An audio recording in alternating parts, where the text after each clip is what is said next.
En una nova resolució judicial, el jutjat d'instrucció número 16 de Barcelona ha amnistiat a David Saldoni, diputat seientí de Junts al Parlament, en la causa oberta per les despeses de l'Associació Catalana de Municipis durant el procés.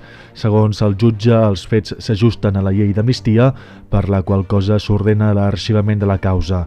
A més, el magistrat especifica que no s'ha pogut demostrar cap acció delictiva per part de Saldoni i traslladarà aquesta decisió al Tribunal Superior de Justícia de Catalunya, que ja havia desestimat investigar el cas anteriorment. El 2019 la Fiscalia havia presentat una querella per malversació de fons públics, frau i exacció il·legal per finançar un viatge a Brussel·les el 2017, on es va realitzar un acte de denúncia contra la persecució judicial al govern de Carles Puigdemont. La querella també va incloure l'exconseller Buch, president de l'ACM entre el 2011 i el 2017, qui també ha estat amnistiat. Inicialment, el jutge va arxivar el procediment contra l'ACM, però el Tribunal Suprem va reobrir el cas el 2023. Ara s'ha decidit aplicar l'amnistia a Saldoni, Buch i altres exresponsables de l'ACM, incloent a Marc Piferrer, Jaume Valls, Elisabet Ruiz, Albert Guilera, Mireia Huerta, Josep Montaner i d'altres. Amb nosaltres, per tant, David Saldoni, qui concedeix aquesta entrevista després de l'aplicació de l'amnistia. Gràcies per estar a Cara a la Nació, Ràdio Santpedor i les emissores adherides a On Bages. Molt bé, gràcies per convidar-me. Avui podem dir que el cas està tancat definitivament per vostè o encara hi ha incertesa sobre possibles recursos o interpretacions judicials? Ho dic perquè hem vist la seva reflexió a Instagram sobre si aquesta amnistia seria la definitiva. Té dubtes sobre que la llei es pugui aplicar sense entrebancs a la seva persona?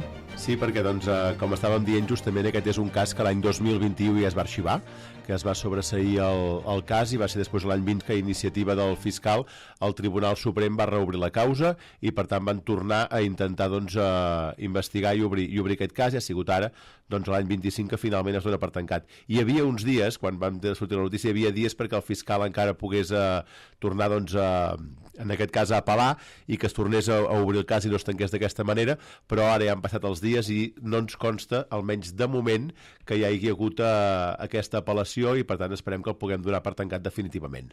Quan va veure vostè la resolució, quin va ser el seu pensament? Hi havia alguna part de vostè que temia que la justícia no apliqués l'amnistia? Era una cosa que era molt clara, no? Vull dir, perquè des del primer dia tots estàvem molt tranquils de que no hi havia hagut res mal fet, que tot el que havien fet des de l'Associació Catalana de Municipis estava d'acord amb la llei i amb la manera de fer el que volien fer com a entitat, però el problema és quan estan buscant i inventen coses que no hi són. I quan tu intentes reinterpretar la realitat, al final et pots trobar amb qualsevol cosa. I ho veiem en altres casos que al final s'acaben condemnant, que no s'ajusten a la realitat del moment, i en aquest cas aquesta por sempre hi és a sobre. Per tant, quan ho vam veure, jo estava justament al mig d'una comissió al Parlament de Catalunya, estava presidint la CAI, que és el que em pertoca, i de cop començo a rebre missatges i em van dir mira el mòbil, i jo veig el mòbil que surt, ha sortit de l'ACM, què? Com ha sortit això? Perquè clar, i estàvem allà al mig d'una compareixença i va ser quan vaig veure que realment ens havien aplicat l'amnistia perdó, i va fer especialment molta il·lusió per tota la gent de la casa, perquè la gent de l'Associació Catalana de Municipis, els que ens dediquem a la política, ja ho sabem que pot ser que caiguem en aquestes trampes, en aquesta brutícia que s'ha convertit el sistema judicial espanyol, però sap molt greu especialment per la gent que treballa a la casa, per les treballadores i pels treballadors de l'Associació Catalana de Municipis que s'han vist durant aquests 6 anys, 7 anys involucrats en aquesta causa, amb el patiment que això comporta per cada un, perquè al final et passes el dia menjant el cap de si hi ha hagut alguna cosa, si hi ha alguna cosa que hagi anat malament, què es podran inventar en base a què, i aquest patiment no l'han tingut a sobre durant tot aquest temps, i per tant me n'alegro moltíssim per ells que en aquest moment això també hagi pogut ser arxivat com ha estat. Després d'anys de processos judicials, quina és la seva valoració sobre el paper de la justícia espanyola en relació amb el procés independentista, que encara no ha finalitzat? Exacte.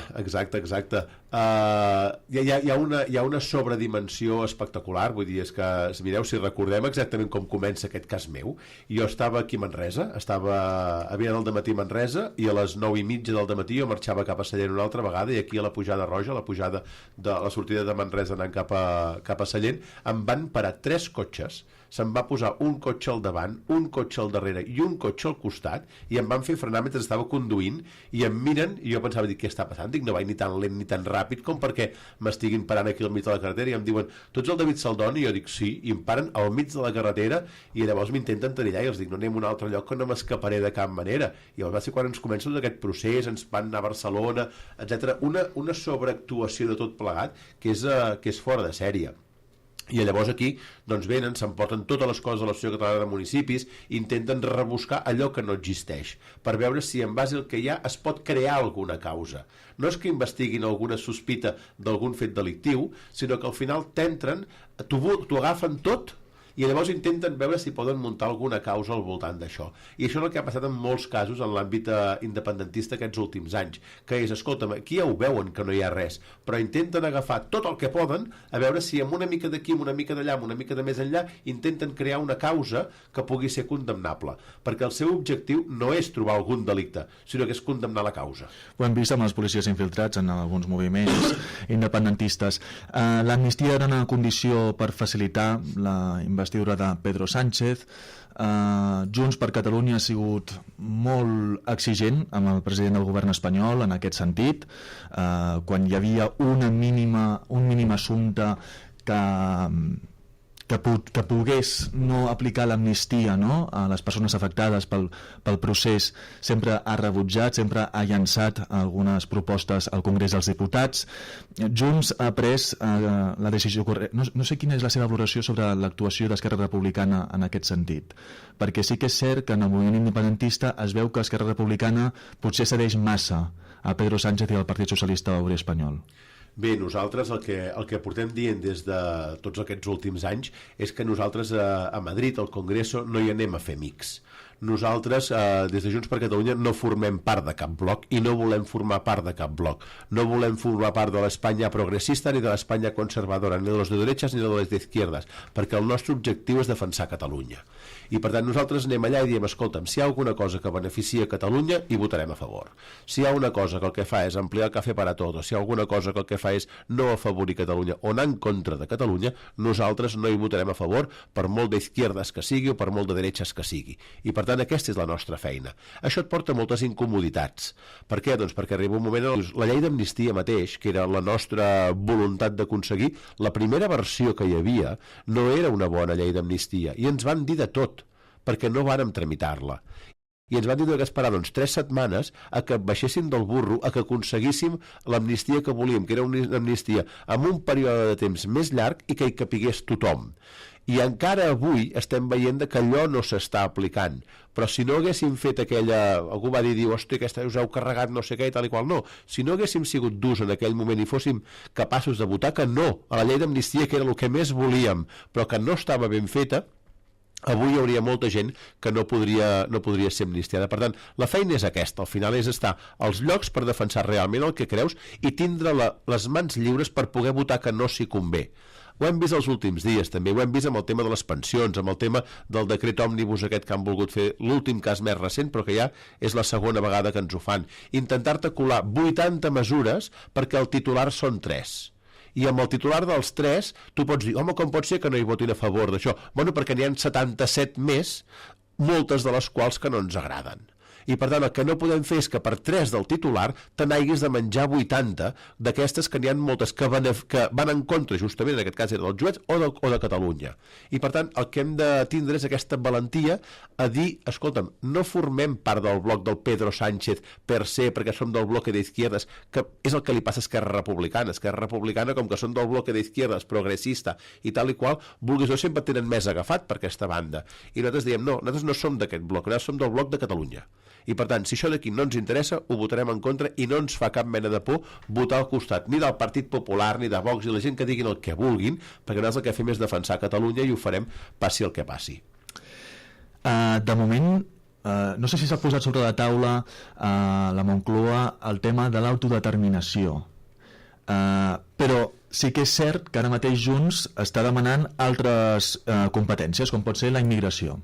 Hi ha hagut un canvi d'estratègia en aquest sentit, perquè per no anar directament a l'autodeterminació, sinó que anem demanant competències bastant necessàries a Catalunya abans de demanar l'autodeterminació, que a més, si hi hagués una futura república catalana, doncs ja aniríem més còmodes en aquest sentit? Nosaltres tenim una visió de les negociacions, del que plantegem, que és el de construir estat. No? I que per tant tot allò que anem fent en el fons serveixi perquè Catalunya tingui estructura d'estat, tingui una visió de Catalunya, per tant reforçar la nació. No? I en aquest sentit, ja fa l'any passat, ara ja fa un any i escaig, vàrem posar sobre la taula el tema de les competències integrals d'immigració que fossin per Catalunya. Per què ho volem? Això no és un capritxo.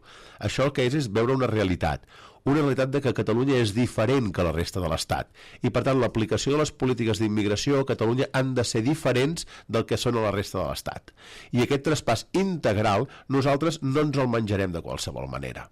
Es pensen que arriba un moment que diuen farem un traspàs integral, molt bé, la paraula què vol dir? Doncs el traspàs vol dir integral, i al final si et diuen no, és que això de les fronteres no podrem vigilar res, no, és que no es podrà tramitar cap expulsió des de Catalunya, no es podrà fer no sé què des d'aquí perquè això ens ho reservem des de l'Estat. No, home, no, el traspàs és integral, doncs és integral. Ens esperarem i treballarem el que faci falta per aconseguir-ho, no per aconseguir un titular de diari de dir ja ho hem aconseguit, sinó que quan ho tinguem serà bo i serà bo pel país. Per què? Perquè justament hem de poder treballar perquè doncs, tota la gent que viu a Catalunya pugui tindre oportunitats i puguem entendre la realitat nacional de Catalunya com és, vull dir que és una realitat diferenciada del conjunt de l'Estat, on el que volem també és preservar la llengua, preservar els costums, preservar la idiosincràsia del nostre país. I això ho hem de fer amb polítiques molt decidides i poder doncs, treballar que la integració, el fet de viure i treballar a Catalunya ens pugui convertir doncs, tots plegats en catalans a l'hora de compartir especialment també l'espai públic.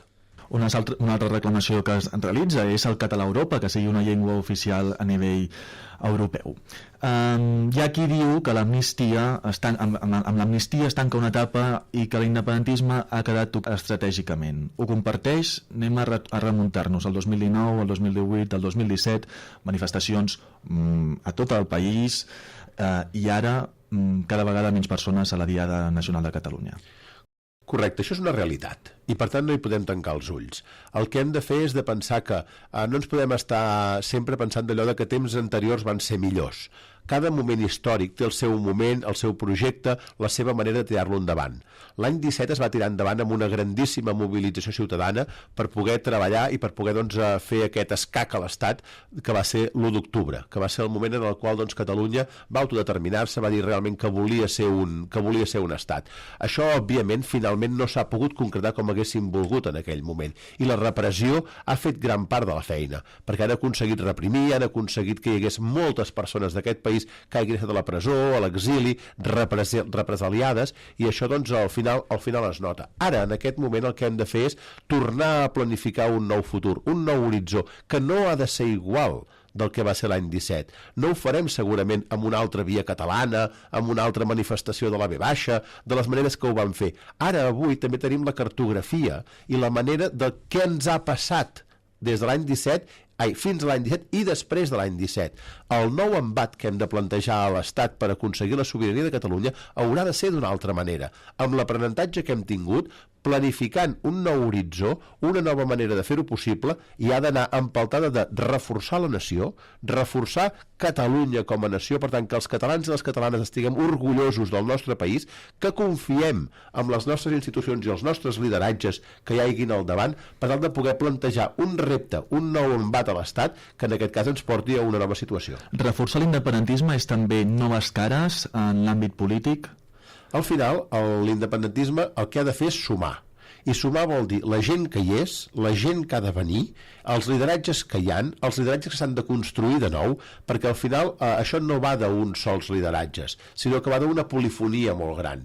Hi ha lideratges que seran més grans, altres de més joves, altres de més cap a una banda o de cap a l'altra, altres que seran líders socials, altres que seran líders polítics, altres que seran líders en municipis, altres a nivell nacional. El que hem de fer és que tota aquesta gran orquestra que ha de ser l'independentisme orgullós, l'independentisme modern, l'independentisme amb ganes de sumar, el que ha de fer és que amb una polifonia arreu del país toqui una partitura que sigui agradable pel país per poder afrontar aquest salt per aconseguir la independència.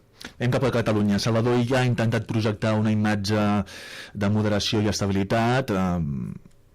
Bé, creu que realment ha aconseguit governar per a tothom, que a més és el lema d'aquest nou govern, d'aquesta legislatura, o només per una part del país? El que estem veient és que el govern de tothom no aconsegueix aprovar pressupostos per ningú. I per tant el govern de tothom està fent molts plans però no està executant res per ningú, i per tant doncs aquesta inactivitat, aquesta incapacitat de poder arribar a acords per part del president Illa està portant el país en una situació que és un atzucac. Quan tu et presentes i dius que faràs pressupostos al mes de gener i ara som al mes de febrer i no hi ha pressupostos, i sabem que no hi haurà pressupostos a Catalunya a l'any 25 després de que tampoc no n'hi hagués a l'any 24, això al final comporta paràlisi. I és per això també que des de Junts per Catalunya estem intentant governar, en aquest cas des de l'oposició, fent propostes. Ahir mateix vàrem presentar un projecte de llei per tal de que hi hagin mesures urgents al país que no poden esperar. No pot ser que Catalunya faci un pla de salut mental per tot el país i aquest pla de salut mental no es pugui aplicar perquè no hi ha pressupostos a Catalunya ni l'any 24 ni l'any 25. Per tant, ens diem, hi ha d'haver una partida de forma urgent per poder afrontar el pla de salut mental. O, en aquest cas, les tarifes socials. Hem de poder veure que la gent que treballen en el tercer sector social, les cuidadores, les persones que estan a les residències puguin cobrar igual que les que estan a les públiques. Per què? Perquè al final no hi ha personal per poder treballar i les condicions les hem de poder treballar, i això és urgent. I per tant Junts per Catalunya el que fa és intentar liderar, intentar fer propostes que hi puguin ser. Veurem si més enllà de les paraules que fa el Salvador Illa de dir que, escolta'm, que s'ho miraran, que intentaran estudiar les nostres propostes, que intentaran poder arribar a acords, escolta'm, aviam si es concreta d'alguna manera, perquè el que estem veient és que la seva majoria d'investidura, els comuns i Esquerra Republicana li van girant l'esquena.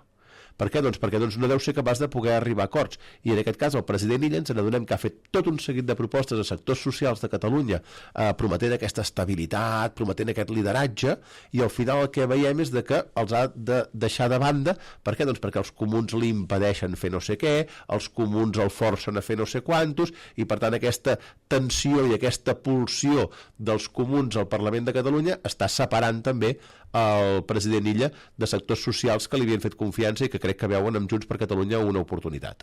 En matèria econòmica, sanitària i educativa, el Partit Socialista de Catalunya pensa que està fent una gestió responsable. Quina és la seva valoració a punt de que es compleixi ja un any de la investidura de Salvador Illa? Bé, la gestió responsable, aquesta responsabilitat, aquesta estabilitat que es vol vendre constantment, això és el que fan a les gestories, no? Si tu has d'agafar un paper, fer la declaració de la renda, te la fan i la presenten, no? Però a darrere d'un govern hi ha d'haver lideratge, hi ha d'haver força i hi ha d'haver idees. I les idees han de ser per poder transformar la realitat. Llavors això ja hi ha tot l'estaf tècnic per poder-ho fer possible. El que no coneixem és quin és el projecte per Catalunya, de la realitat de Catalunya, perquè el model sanitari de Catalunya no és el model sanitari del conjunt de l'Estat.